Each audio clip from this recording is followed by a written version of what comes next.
ಕಳೆದ ಬಾರಿ ಬಿಜೆಪಿ ಗೆಲುವಿಗೆ ದೊಡ್ಡ ಸಹಕಾರಿಯಾಗಿದ್ದ ದೊಡ್ಡ ರಾಜ್ಯಗಳೇ ಈ ಬಾರಿ ಬಿಜೆಪಿ ಪಾಲಿಗೆ ಮುಳುವಾಗಿಬಿಟ್ಟಿದೆ.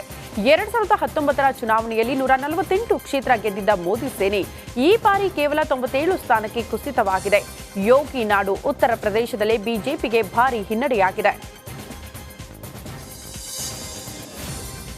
ರಾಮನೂರು ಅಯೋಧ್ಯೆಯಲ್ಲಿ ಈ ಬಾರಿ ಕಮಲ ಮುದುಡಿದೆ. 500 ವರ್ಷಗಳ ಹೋರಾಟಕ್ಕೆ ರಾಮ ಮಂದಿರ ನಿರ್ಮಾಣದ ಕೀರ್ತಿ ಹೊತ್ತ ಬಿಜೆಪಿಗೆ ಈ ಬಾರಿ ಹಿನ್ನಡೆಯಾಗಿದೆ. ಅಯೋಧ್ಯೆ ಬರುವ ಫೈಜಾಬಾದ್ ಕ್ಷೇತ್ರದಲ್ಲಿ ಎಸ್ಪಿಯ ಅವಧೀಶ್ ಪ್ರಸಾದ್ 5,54,289 ಮತ ಪಡೆಯುವ ಮೂಲಕ ಬಿಜೆಪಿಯ ಲಲ್ಲು ಸಿಂಗ್ರನ್ನ ಸೋಲಿಸಿದ್ದಾರೆ.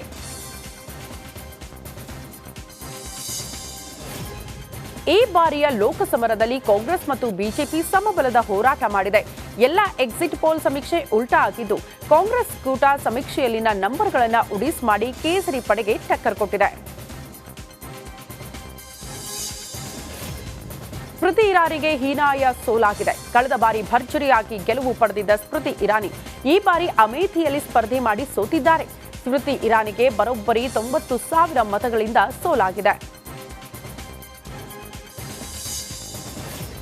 ಲೋಕಾಖಾಡದಲ್ಲಿ ಸಖತ್ ಸದ್ದು ಮಾಡುತ್ತಿದ್ದವರ ಪೈಕಿ ಕೆಲವರು ಗೆಲುವಿನ ದಡ ಮುಟ್ಟಿದ್ರೆ ಇನ್ನೂ ಕೆಲವರು ಸೋಲಿನ ದವಡೆಗೆ ಸಿಲುಕಾಕಿದ್ದಾರೆ. ತಮಿಳುನಾಡಿನಲ್ಲಿ ಬಿಜೆಪಿ ರಾಜ್ಯಾಧ್ಯಕ್ಷ ಅಣ್ಣಾಮಲೈಗೆ ಸೋಲಾಗಿದೆ. ಇನ್ನು ಮಾಧವಿ ಲತಾಗೂ ಮತದಾರ ಕೈಕೊಟ್ಟಿದ್ದಾನೆ. ರಾಷ್ಟ್ರ ರಾಜಧಾನಿಯಲ್ಲಿ ಕೇಸರಿ ಪಡೆ ಕಮಾಲ್ ಮಾಡಿದೆ. ಎಎಪಿಯ ಕೇಜ್ರಿವಾಲ್ ಅವರನ್ನ ಹಿಂದೆ ತಳ್ಳಿ ದೆಹಲಿಯಲ್ಲಿ ಬಿಜೆಪಿ ಕ್ಲೀನ್ ಸ್ವೀಪ್ ಮಾಡಿದೆ. ದೆಹಲಿಯ 7ಕ್ಕೆ 7 ಕ್ಷೇತ್ರಗಳಲ್ಲೂ ಕೂಡ ಬಿಜೆಪಿ ಗೆಲುವು ಸಾಧಿಸಿದೆ. ಹೊಸ ಸರ್ಕಾರ ರಚನೆಗಾಗಿ ಬಿಜೆಪಿ ನಡಿ ಈಗ ಶುರು ಮಾಡೋಣ.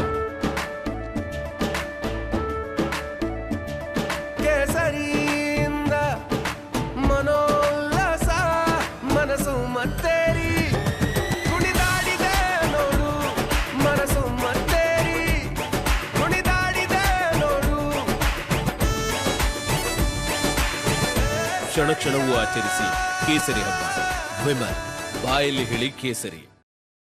ಷರತ್ತಿಗೆ ಇಳಿದಿದೆ. ನಿತೀಶ್ ಚಂದ್ರಬಾಬು ನಾಯ್ಡು ಜೊತೆ ಚರ್ಚೆ ನಡೆಸಲಾಗುತ್ತೆ. ಎನ್ಡಿಎ ಜೊತೆಗಿರುವಂತೆ ನಾಯಕರಲ್ಲಿ ಮನವಿ ಮಾಡಲಾಗುತ್ತಿದೆ.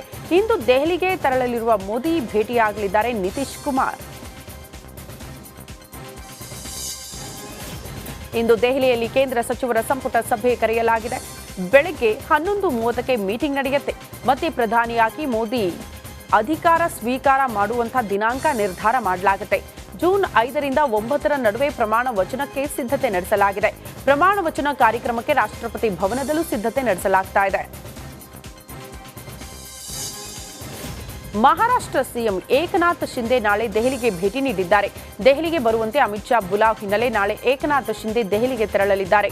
ಇನ್ನು ನಾಳೆ ದೆಹಲಿಯಲ್ಲಿ ಎನ್ಡಿಎ ಕೂಟದಿಂದ ಸಭೆ ನಡೆಯಲಿದೆ. ಆಂಧ್ರದಲ್ಲಿ ಎನ್ಡಿಎ ಮೈತ್ರಿಕೂಟ ಗೆಲುವು ಸಾಧಿಸಿದೆ. ಚಂದ್ರಬಾಬು ನಾಯ್ಡುಗೆ ಪ್ರಧಾನಿ ಮೋದಿ ಕರೆ ಮಾಡಿ ಶುಭಾಶಯ ಕೋರಿದ್ದಾರೆ. ಚಂದ್ರಬಾಬು ನಾಯ್ಡು ಈಗ ಬಿಜೆಪಿಯ ಕಿಂಗ್ ಮೇಕರ್ ಆಗಿದ್ದು, ಚಂದ್ರಬಾಬು ನಾಯ್ಡುಗೆ ಬಿಜೆಪಿ ಎನ್ಡಿಎ ಸಂಚಾಲಕ ಹುದ್ದೆಯ ಆಫರ್ ಕೊಟ್ಟಿದೆ. ನಾಯ್ಡು ಬಿಜೆಪಿ ಸಂಚಾಲಕ ಆಫರ್ಗೆ ಕಾಲಾವಕಾಶ ಕೇಳಿದ್ದು, ಎನ್ಡಿಎ ಸಂಚಾಲಕ ಹುದ್ದೆಯ ಬಗ್ಗೆ ನಿರ್ಧಾರ ಮಾಡೋದಾಗಿ ತಿಳಿಸಿದ್ದಾರೆ. ಇದೀಗ ಎನ್ಡಿಎ ಒಕ್ಕೂಟವನ್ನ ಬಲಪಡಿಸುವುದಕ್ಕೆ ಬಿಜೆಪಿ ಹೊರಟಿದೆ. ಇನ್ನು ಅಮಿತ್ ಶಾ ನೇತೃತ್ವದಲ್ಲಿ ಎನ್ಡಿಎ ಮಹತ್ವದ ಮೀಟಿಂಗ್ ನಡೆಸಲಾಗುತ್ತೆ. ಅಲ್ಲದೆ ಎಚ್ಡಿ ಕುಮಾರಸ್ವಾಮಿಗೆ ದೆಹಲಿಗೆ ಬರುವಂತೆ ಅಮಿತ್ ಶಾ ಆಹ್ವಾನಿಸಿದ್ದಾರೆ. ಹೀಗಾಗಿ ಇಂದು ದೆಹಲಿಗೆ ಎಚ್ಡಿ ಕುಮಾರಸ್ವಾಮಿ ಹೋಗಲಿದ್ದಾರೆ. ಸಭೆಯಲ್ಲಿ ನಿತೀಶ್ ಹಾಗೂ ಚಂದ್ರಬಾಬು ನಾಯ್ಡು ಭಾಗಿಯಾಗುವ ಸಾಧ್ಯತೆ ಇದೆ. ಲೋಕ ಚುನಾವಣೆ ಫಲಿತಾಂಶದ ಬಳಿಕ ಖರ್ಗೆ ಹಾಗೂ ರಾಹುಲ್ ಗಾಂಧಿ ಮಾತನಾಡಿದ್ದಾರೆ. ಈ ಬಾರಿ ಯಾವುದೇ ಪಕ್ಷಕ್ಕೂ ಬಹುಮತ ಸಿಕ್ಕಿಲ್ಲ. ಇದು ನರೇಂದ್ರ ಮೋದಿ ವಿರುದ್ಧದ ಜನಾದೇಶ. ಇದು ಪ್ರಜಾಪ್ರಭುತ್ವಕ್ಕೆ ಸಿಕ್ಕ ಜಯ ಅಂತ ಮಲ್ಲಿಕಾರ್ಜುನ ಖರ್ಗೆ ಹೇಳಿದ್ದಾರೆ. ಇನ್ನು ಬಿಜೆಪಿ ತನ್ನ ಅಹಂಕಾರದಿಂದ ಸೋಲು ಕಂಡಿದೆ. ನಾವು ರಾಜಕೀಯವಾಗಿ ಪಕ್ಷದ ವಿರುದ್ಧ ಮಾತ್ರ ಹೋರಾಡಿಲ್ಲ, ಎಲ್ಲಾ ರೀತಿಯಲ್ಲೂ ಹೋರಾಡಿ ಇಷ್ಟು ಸೀಟು ಗೆದ್ದಿದ್ದೇವೆ ಅಂತ ಮೋದಿ ವಿರುದ್ಧ ಅಮಿತ್ ಶಾ ವಿರುದ್ಧ ವಾಗ್ದಾಳಿ ನಡೆಸಿದ್ದಾರೆ. ಕೇಂದ್ರದಲ್ಲಿ ಸರ್ಕಾರ ರಚನೆ ಮಾಡುವುದಕ್ಕೆ ಇಂಡಿ ಕಸರತ್ತು ನಡೆಸಿದೆ. ಶರದ್ ಪವಾರ್ ಮೂಲಕ ಸರ್ಕಾರ ರಚನೆಗೆ ಪ್ಲಾನ್ ಮಾಡಿಕೊಂಡಿದೆ. ಕಿಂಗ್ ಮೇಕರ್ಗಳಿಗೆ ಇಂಡಿ ಕೂಟ ಗಾಳ ಹಾಕಿದೆ. ಚಂದ್ರಬಾಬು ನಾಯ್ಡುಗೆ ಇಂಡಿ ಬೇಕ್ ಆಫರ್ ಕೊಟ್ಟಿದೆಯಂತೆ. ಆಂಧ್ರ ಪ್ರದೇಶಕ್ಕೆ ವಿಶೇಷ ಸ್ಥಾನಮಾನದ ಆಫರ್ ಕೂಡ ಕೊಡಲಾಗಿದೆ. ಇಂದು ಸಂಜೆ 6 ಗಂಟೆಗೆ ಇಂಡಿ ಕೂಟದ ಮಹತ್ವದ ಸಭೆ ಕರೆಯಲಾಗಿದೆ. ಮಲ್ಲಿಕಾರ್ಜುನ ಖರ್ಗೆ ನಿವಾಸದಲ್ಲಿ ಮೀಟಿಂಗ್ ನಡೆಸಲಾಗಿದೆ. ಮುಂದಿನ ನಿರ್ಧಾರ